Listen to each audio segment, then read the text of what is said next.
From Washington, D.C., this is Middle East Focus.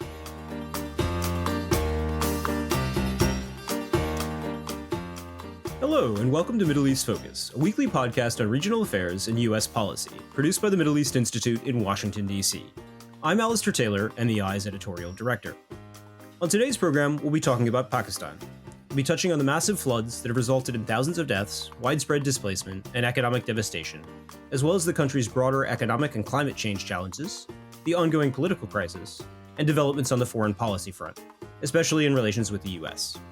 You can subscribe to Middle East Focus on Spotify, Apple Podcasts, and other podcast providers.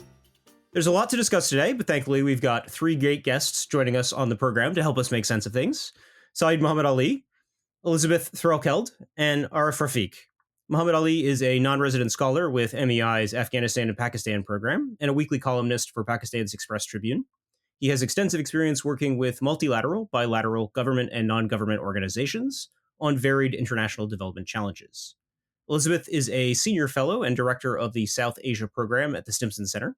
She previously served as a foreign service officer with the U.S. Department of State in Pakistan in both Islamabad and Peshawar. Arif is the president of Vizier Consulting, a political risk advisory company focused on the Middle East and South Asia. He's also a non-resident scholar with MEI's Afghanistan and Pakistan program. Mohammed Ali, Elizabeth, Arif, welcome to the program, and thank you all for joining us today. Thank you. Thank you. Thanks for having us. Mohammed Ali, let's start with you and, of course, the massive issue of the floods. Heavy monsoon rains this summer caused severe flooding across Pakistan, killing thousands and displacing millions. At one point, around one-third of the country was underwater. How have the floods impacted Pakistan, and where do things stand now? Well, Alistair, the on-ground assessments indicate that the situation on the ground, it still remains dire. The flood waters have not receded. As you mentioned, I mean, it's been described as a flood of biblical proportions. A third of the country was inundated, 30 million people displaced. And the economic toll of these floods was estimated by the UN to exceed $30 billion. So these floods will surely dampen long-term productivity and exert much greater pressure on an already fragile economy and on poor people struggling with high inflation. You know, the World Bank has estimated that about 9 million people are going to slip into poverty due to these floods. So right now, the country is still grappling with the immediate need, but there are these lingering long-term implications. And Pakistan, while it's done little to cause climate changes, which have led to these increased and intense flooding events and other forms of climate consequences like droughts, but it also has not been able to put in place adequate measures to contend with such now inevitable disasters. Particularly, the state did not really learn from the 2010 superfloods. And, those lessons would have been very valuable in terms of minimizing the havoc caused by the current floods. And the country is still, struggling with relief, like I said earlier, but it will eventually need to turn its attention to disaster mitigation. And one really hopes that this time around, more effective mitigation measures will be operationalized, as this is unfortunately not going to be the last time that Pakistan will have to deal with climate-related flooding challenges. Elizabeth, building on what Mohammed Ali just said, how would you assess the government's response to these floods? To what extent has it been able to deal with these wide-ranging consequences? Yeah, this is a challenging circumstance for any government, and particularly for Pakistan's right now, which is simultaneously in the midst of political, economic, and security crises that are unfolding simultaneously. So given that, I think it's important to recognize that there are just fundamental bandwidth strains. But I will say that I was actually in Pakistan a couple of weeks back, and folks on the ground that I spoke to, at least at the time, were critical of what they saw as a delay in government recognition and mobilization to address this threat. The floods were actually in the news to an extent, particularly in Balochistan, when they first began. And there was definitely a lag before kind of the full-scale response was mobilized. The other challenge with disaster response in Pakistan is these are issues that are held both at the federal level, at the provincial level, and also at the local level. And there have been some challenges with coordination across those different levels of government. Again, not unique to Pakistan, but something that the National Disaster Management Authority hasn't been able to as effectively manage as perhaps some had hoped. I think it's important briefly to step back, though, and talk a little bit about why these floods are so challenging. And there's a distinction between the kind of floods that were affecting the north of the country. So areas like Swat, for example, which were more traditional river floods, right? The result of a river swelling its banks. What we're seeing in Balochistan and Sindh are actually floods along the plains. So imagine earth that has been baked in the heat wave that Pakistan saw earlier this year, and just massive amounts of monsoon rainfall that have fallen and created what are essentially lakes with no outflow. And so based on that, the only way to mitigate the situation is just essentially to wait for the water to evaporate, because very little of it is seeping into the hard soil. And so I think going forward, the challenge for the government is not just to provide kind of temporary housing and relief supplies and humanitarian assistance to the flood affectees, but we can also see signs that a secondary crisis is developing through the waterborne diseases that are unfortunately coming up in these floodwaters. We've seen incidents of malaria, for example, cases starting to overwhelm already vulnerable local health systems. So going forward, this really feels like it's going to be more of a marathon than a sprint for Pakistan's health authorities. And hopefully over time, some of those coordination challenges can be worked out. Some of the statistics on the waterborne diseases are pretty horrifying. I saw a reported 140,000 cases of malaria in Sindh in the first 3 weeks of September alone. It's a bit mind-boggling. Arif, I wanted to get your thoughts here as well. What do you see as the most concerning long-term impacts of the floods?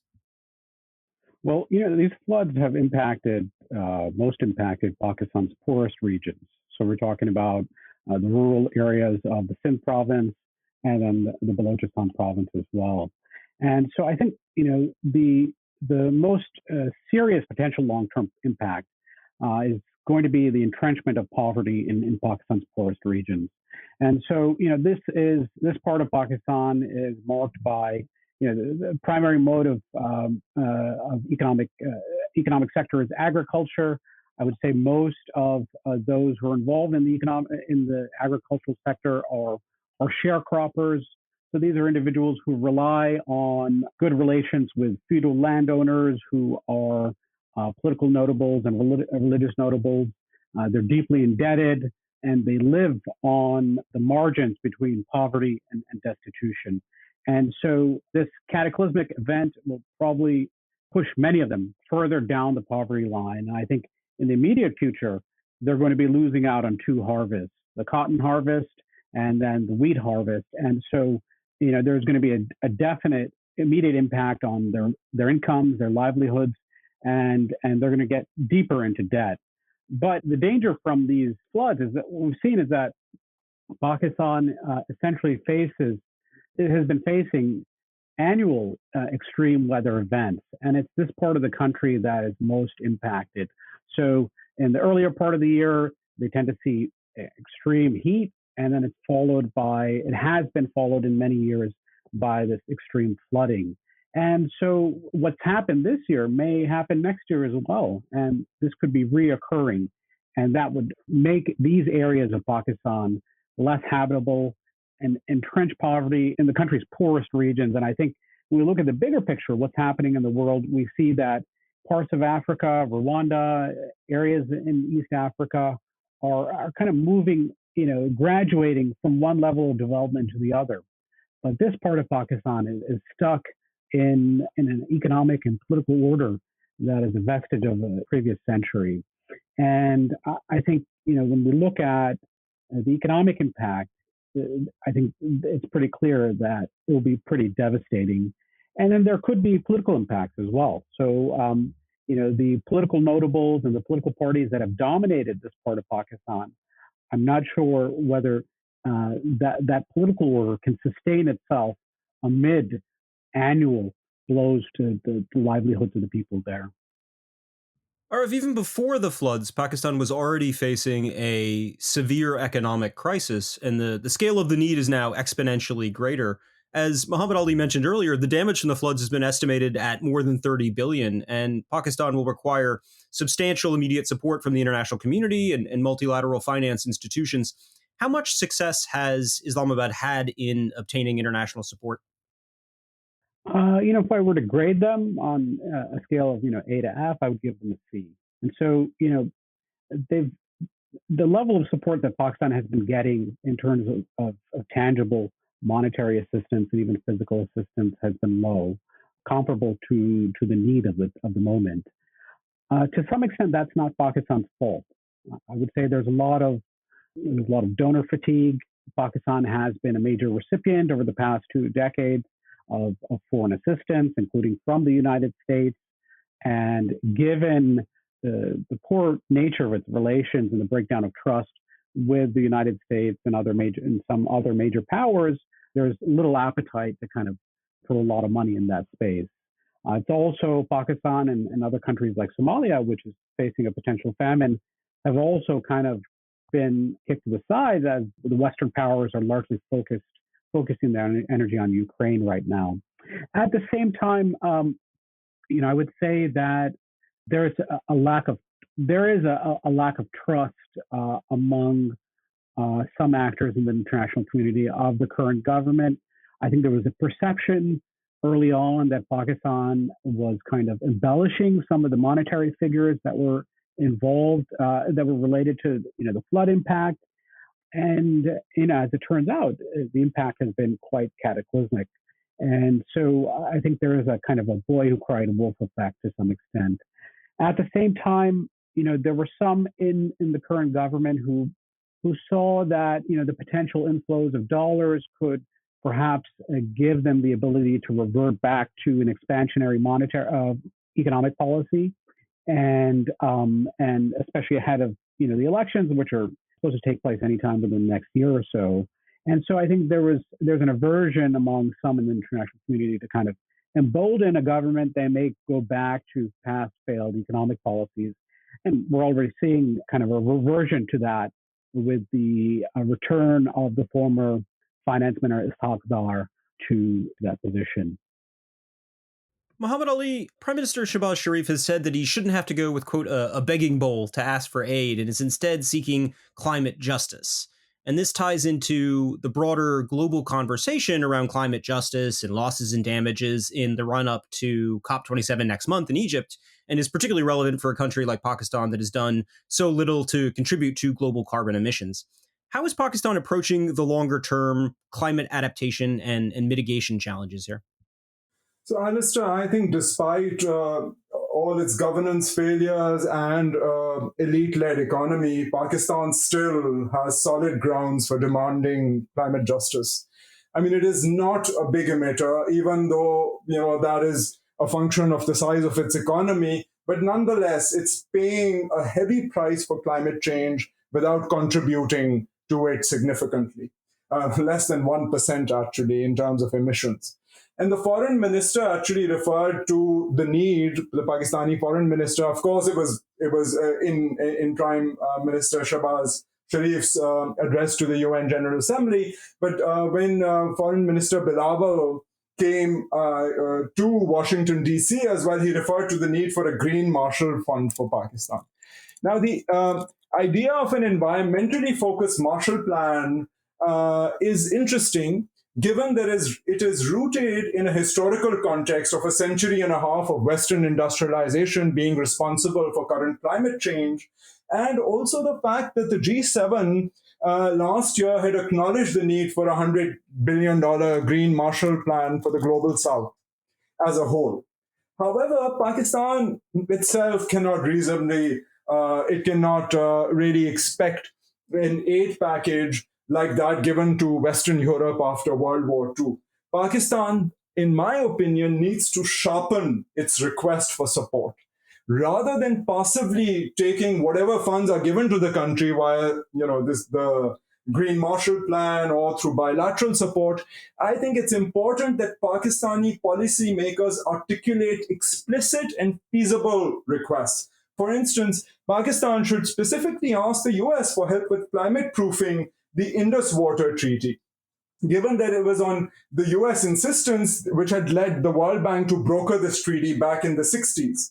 And putting in place recharge and drainage capabilities within the irrigation system in the country is another reasonable demand, given that USAID has a legacy of funding the Green Revolution in Pakistan, which boosted yields, but did so via support for environmentally unfriendly, chemical-intensive and water-intensive farming strategies. Pakistan, in my opinion, also needs to look at China for more specific support beyond modest aid or further loan rescheduling. China should be asked to help climate-proof the infrastructure and energy projects that it's implementing in the country via CPEC, which is the flagship project of BRI, of the larger Belt and Road Initiative. And the Pakistani China Economic Corridor, which is the cost of it is approximated to be around $60 billion or so, will help, in fact, China and Pakistan, demonstrate to the rest of the world, because President Xi said earlier this year that he will also stop financing coal and he intends to green BRI. So while, the CPEC project has been sputtering a bit, yet there is a possibility for Pakistan to showcase the possibility of greening these big infrastructure projects. And it will certainly serve Pakistan well, which is accumulating now a lot of debt, to put in place vital infrastructure and to cater to its high energy needs. Elizabeth, I want to turn now to the political situation. Pakistan was facing a growing political crisis and deep polarization before the floods, with escalating tensions and rhetoric between the new government and Imran Khan. How have the floods affected that dynamic, and where do things stand kind of more broadly with the new government 6 months on?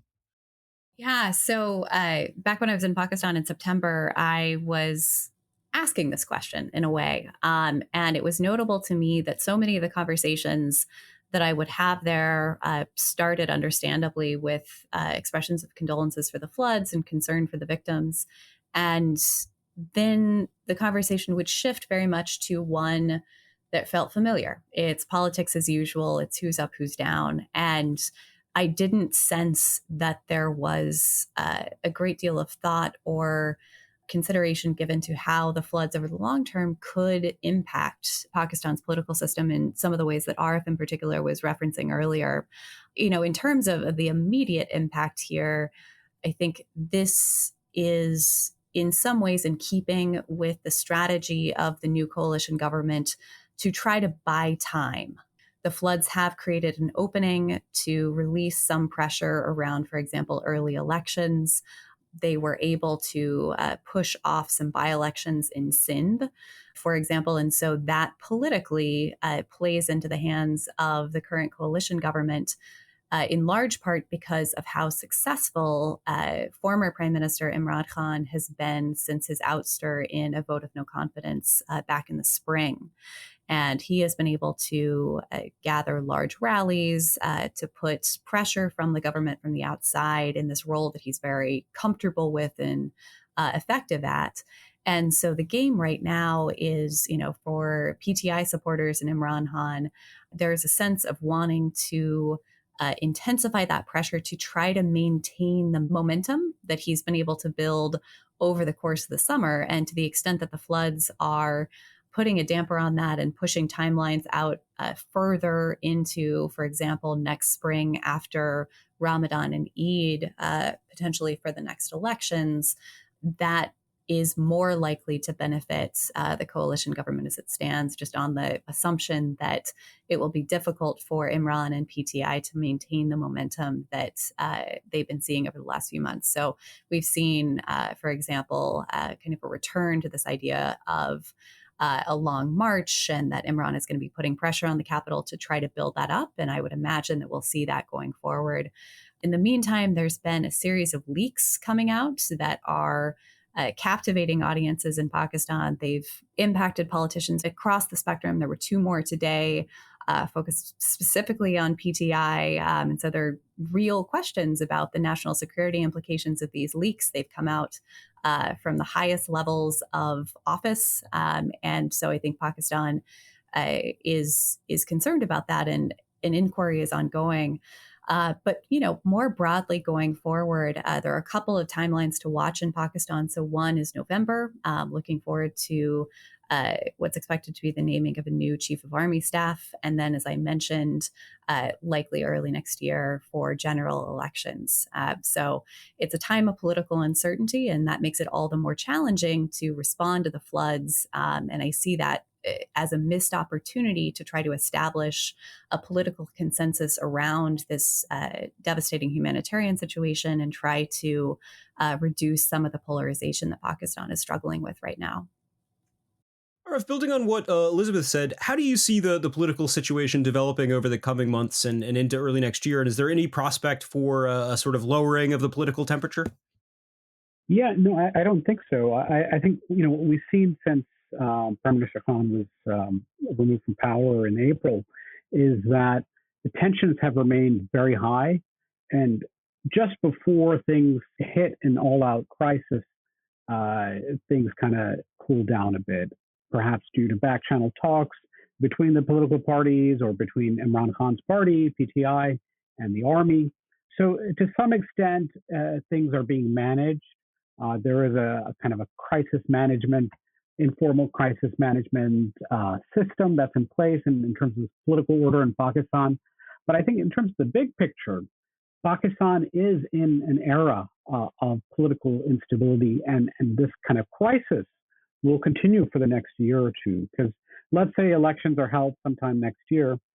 In the end, the victor will then pursue retributional policies and tactics against the loser, and the loser will claim victimhood. And we could just see this kind of role reversal take place over the next year or two and all that. And so I think Khan returns to power, it's going to be bad news for the political parties that are part of the current governing coalition, because they'll be targeted with corruption charges. These leaks that have been taking place that Elizabeth mentioned, I mean, that's a national security breach, and that is being underplayed in Pakistan's very managed media discussions. And so there's just so much going on, and I think Pakistan is in an era of political instability, and that is being compounded. The effects will be compounded by the economic challenges, which will go on for the next few years, and then also the climate change-induced catastrophes that are impacting the country. And so, as Elizabeth had mentioned, the conversations in Pakistan that she had quickly went from the human tragedies that are taking place in the poorest parts of the country to this elite power game. And that's what we're seeing in the broader political discourse, whether it's on television or on social media. And I think, we can always talk about what they're talking about, but it's also important what they're not talking about, because I think what we've seen in the past few weeks is that Pakistan's political elite has quickly reverted to business as usual. And I think they're missing out on something. Inflation will remain high into next year. There are real structural problems with the economy, and Pakistan is ground zero for the world's climate change challenges. And I think they're looking, even their behavior when these visits to the U.S. took place, they were trying to roll the clock back to 2009, when Pakistan was a very important country in terms of the U.S. national security discourse. And I think they're losing sight that the world has changed and their country is facing grave challenges. And so, these political disputes will continue. The economic challenges will only worsen, and the climate challenges are enduring. These are generational challenges. And Pakistan's elite is simply focused on their own petty provincial issues. Elizabeth, you mentioned the appointment of a new army head next month. The current Pakistani Army Chief, General Bajwa, is in Washington for talks right now, meeting with Defense Secretary Austin, National Security Advisor Sullivan, among other key U.S. officials. What's on the agenda, and what does that tell us about the state of U.S.-Pakistan ties? Yeah, so General Bajwa and a delegation were in D.C. this week, as you mentioned. And I think important to note regarding the timing is this is a visit that has been delayed multiple times for a variety of reasons, including that political crisis that was playing out in Pakistan. And so it's finally happening now. And within DC, this is seen as an attempted reset in the relationship to reestablish those ties, to continue in a trajectory of trying to figure out where the relationship is headed. We have just transitioned out of 2 decades in Afghanistan that were very challenging for bilateral ties between the US and Pakistan over different policies towards the Taliban.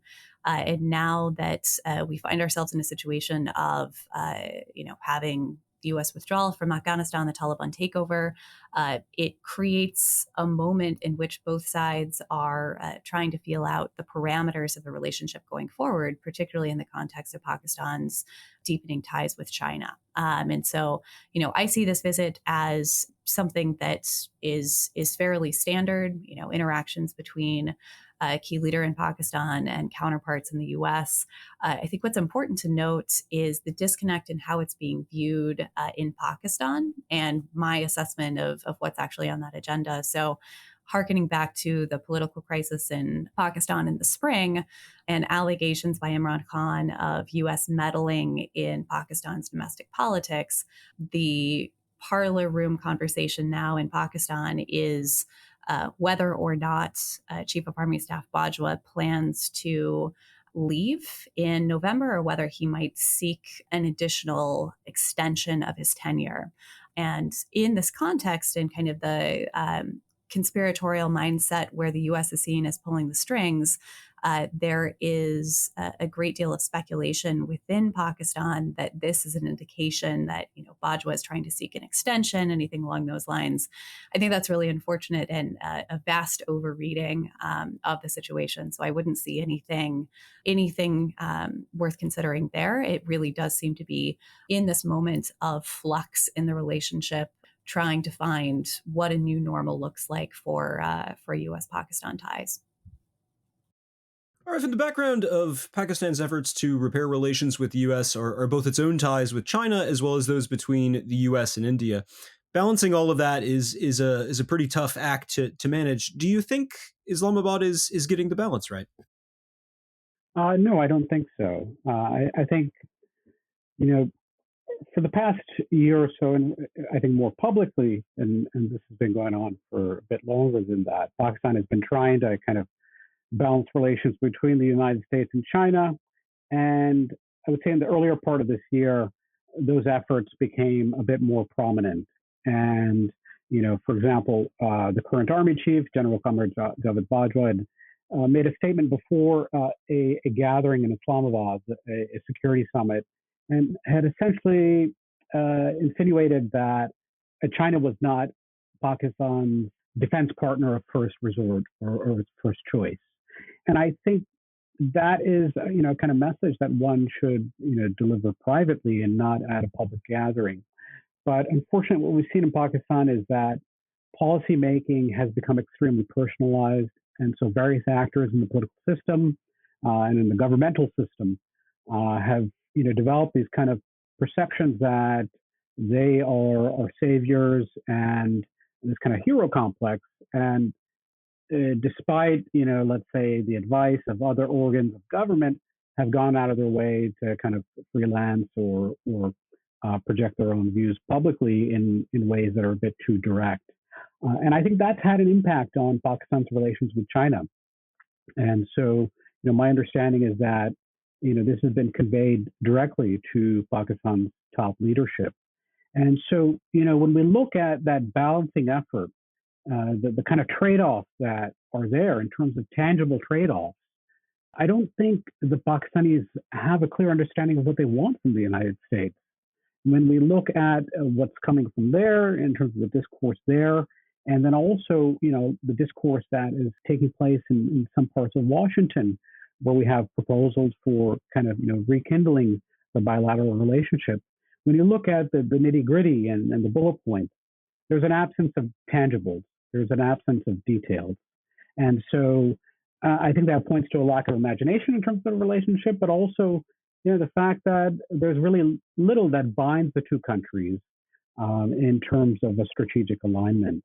And so I think there's a notional desire to rebalance towards the U.S. and all that, but for what?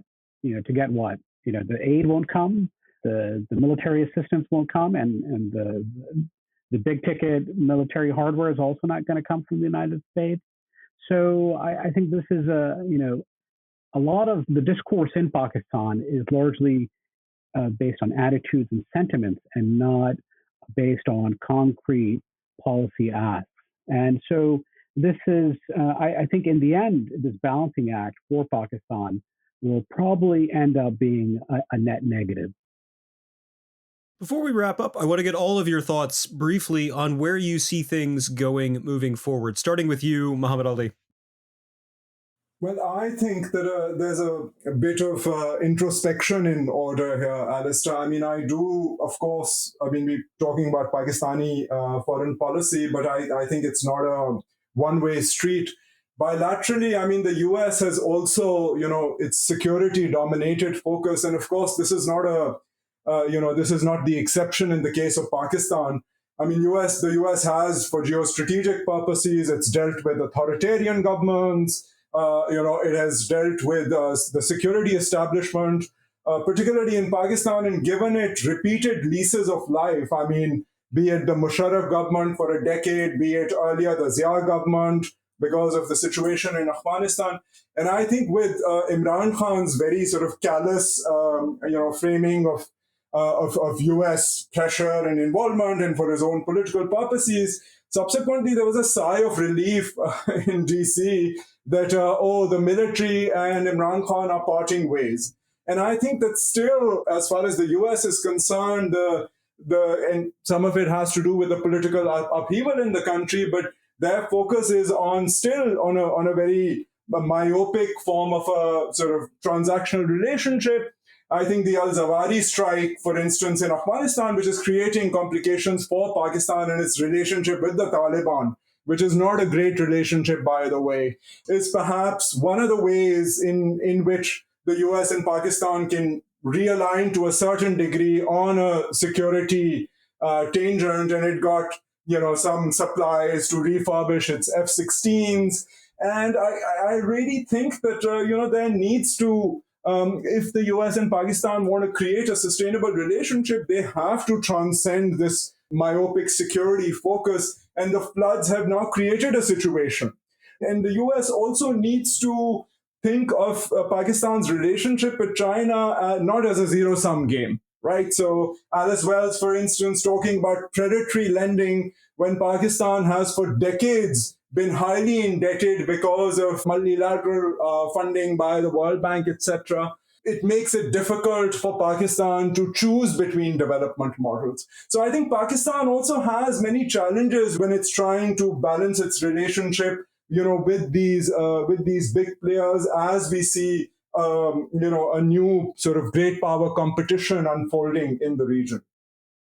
Elizabeth, how do you see the situation in Pakistan evolving, and what will you be paying particularly close attention to over the coming months?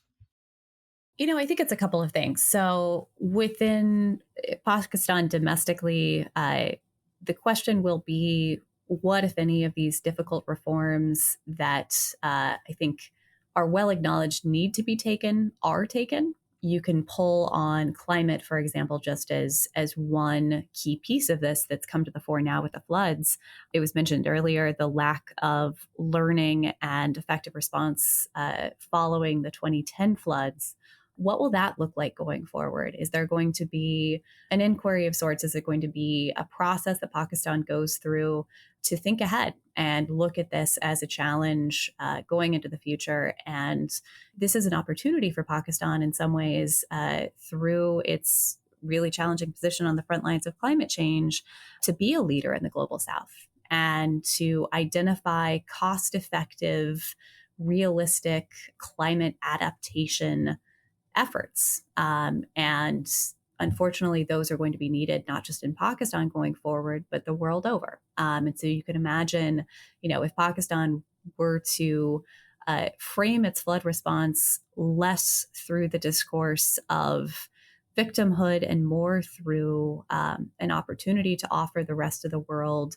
lessons and advice and expertise that will be sorely needed, I think that would be a really positive step. Beyond that, the challenge for the U.S. and Pakistan and the region more broadly is going to be managing the second order impacts of great power competition on South Asia. I think those are only starting to unfold. The triangular dynamics in particular are quite challenging and concerning and new and different from what we saw in the Cold War. And so I think a lot of work needs to be done to think through what those mean and the importance of being able to maintain stability within the broader region. Arif, you've got the last word here. Any final thoughts? Yeah, I just think in terms of the road ahead for Pakistan, I just simply think that they won't, the coming months and years are not going to be good. When we look at, I would say, the biggest issue is not really political instability. I mean, that has been, a problem in the country for quite some time, but it's the economy. And so growth will probably fall down to the 2% range, which is pretty bad for a developing country and far behind, regional peers or competitors like India and Bangladesh. Inflation will remain in the double digits, probably average around in the 20% plus in the current fiscal year, which ends next June. And so, these economic challenges are not going away, and they will have a real intimate impact on the general public. I think, when we look at macroeconomic stability, Pakistan's the state bank's foreign exchange reserves have fallen to below $8 billion, which barely covers a month's worth of imports. And the country is in an IMF program. It just received the latest tranche from that program. And so it's skating on thin ice despite being in an IMF program. We may see an influx of funds from the ADB and other multilateral lenders and all that, but there are a lot of uncertainties, in terms of global commodity prices. Pakistan is a net energy importer. Oil prices could go up. There's an LNG shortage, and Pakistan has not received responses to its recent bids for LNG deliveries. And so there's going to be energy shortages this winter as well.